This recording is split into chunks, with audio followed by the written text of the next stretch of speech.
ሚስት ነኝ። እባክሽ አፍሽን ዝጊ። ቶማስም ቢሆን ማንነትሽ ስላልገባው ነው አይኑን ጨፍኖ የሚኖረው። እንግዲህ እውነተኛ ፍቅር እንዲህ ነው። ምን ታደርገዋለህ? አንተም እኮ እድሜ እየሄደ ነው። አንዷን አግብተህ የሰላም ህይወት መኖር ብትጀምር እንደ ሀሳብ። እውነተኛ ፍቅር ነው ያልሽው? ወንድሜ ትክክለኛ ማንነትሽን ያወቀቀን በራሱ እጅ ጸጥ ነው የሚያደርግሽ። መሲ በስተመጨረሻ መለጠች። ያፌት ደረሰላት። በስተመጨረሻ ሄለን ሁሉንም ነገር መሲ እንዳደረገችው አስባ ነበር ልታንቃት የፈለገችው። ሰላም ቻናሌ ቤተሰቦች፣ ቻናሌ ላይክ ሰብስክራይብ በማድረግ ቤተሰብ ይሁኑ። ያፌት አሁን ላይ ይህ ሁላ ነገር የተፈጠረው በወይዘሮ ሄለን ምክንያት እንደሆነና ኑኑ የሚታገተችው እንዲሁም የአዲሱ የእህቱ ልጅ ከአሜሪካን የመጣው የእሱም እናት የገደለቻት እሷ እንደሆነች በደንብ አውቋል። ለዛም ነው የሚከታተላት። ኑኑዬ ከገጠር ወደ ከተማ ስትመጣ በጣም ደስተኛና ደስ የምትል ነበረች። ከነ አዶኒ ጋር ያሳለፈችውም ጊዜ ያንን ያሳያል። ለዛም ነው አዶኒ በጣም ሩህሩህና አዛኝ ነበረች በማለት ሲያወራ የነበረው። ወይዘሮ ሄለን አሁን ላይ በጣም ስጋት ላይ ናት። ምክንያቱም በዛ በኩል የመጀመሪያ ባሏ አሁን ላይ ከርቷታል። በሌላ በኩል ደግሞ እዚህ ጋ ያፌት አለ። በሌላ በኩል አዶኒ አሁን ላይ ሁሉንም ነገር አቆባታል። የሆነ ነገር እንዳደረገኝ ኑኑዬ የታገተችበት በዛን ወቅት መኪናና አባቱ የተገደለበት መኪና አንድ አይነት መሆኑ መገጣጠም እንዳላደለ በደንብ ተገንዝቧል። ለዛም ነው ኑኑዬ እንዴት ነው እንዳልተመረዘ ይትወቅ። ኑኑዬ በዚህ መንገድ ራሷን በሳተችበት ቅጽበት ትተዋት ሄደው ነበር። ነገር ግን እሷም ልጣለች። እንዳልተመረዘች ግን ምንም አታውቅም። ለዛም ነው አሁን ላይ ምግብም ሆነ ምንም በቃ ሁሉም ነገር ያስጠላት። እንደተመረዘች ማወቅ አለባት ያላችሁ ብዙዎችም አላችሁ። አሁን የኑኑ ሌላኛው አፍቃሪ መጥቷል። አዶኒና ይሄ ልጅ በጣም እንደሚዋደዱ ያስታውቃል። አሁን ግን በኑኑ ምክንያት ሊለያዩ ነው። የመሲ ጓደኛ በፍጹም እንደዚህ አይነት ልጅ አይደለሽም፣ ስነ ስርዓት ብትይዥ አሪፍ ነው፣ ገንዘብ እንደዚህ አላቂ ነው እንዴ እያለች እየመከረቻት ነበር።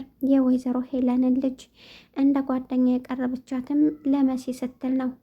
ነገር ግን ወይዘሮ ሄለን መሲ የመሰለችና ውሸት እያወራች እንደሆነ በደንብ ገብቷታል። አሁን ላይ መሲ ትልቅ ወጥመድ ናት። የሄለን የመጀመሪያ ባሏ መሲን ያወራታል። ፎቶ ማንም እንደሆነ የምታውቀው ነገር የላትም። ነገር ግን በእኛ ጥርጣሬ እንዲሁም በተመልካቹ አንድ ነገር ጠርጥረናል። የወይዘሮ ሄለን የመጀመሪያ ፍቅረኛዋ ወይም ባለቤቷ ነው መሲን የሚያወራት። እውነት ወዷት ነው ወይስ ወጥመድ አዘጋጅቶ ነው የሚለው ደግሞ አሳሳቢ ነው። በሌላ በኩል ደግሞ ያፌት መሲን የሚወዳት ይመስላል። አሁን ሁለት ሆኗል። ሁለቱም ከባድ ነው። ነገር ግን እንዳየሁት እንደኔ ካላችሁኝ የወይዘሮ ሄለን የመጀመሪያ ባሏ መሲን ከጎኗ ሆኖ እያገዛት ይመስለኛል። ምክንያቱም በእያንዳንዱ ነገር የሆነ ነገር ሲፈጠር እሱ ቀድሞ በውስጥ እንዲስተካከል ያደርጋል። አሁን ግን ስልክ ስደውልለት ገደል መግባት ትችላለሽ፣ እንደፈለግሽ መሆን ትችላለሽ በማለት ነበር የተናገረው። ያፌት እጅሽ አለበት፣ ባልሽ አልተመለሰም እስካሁን።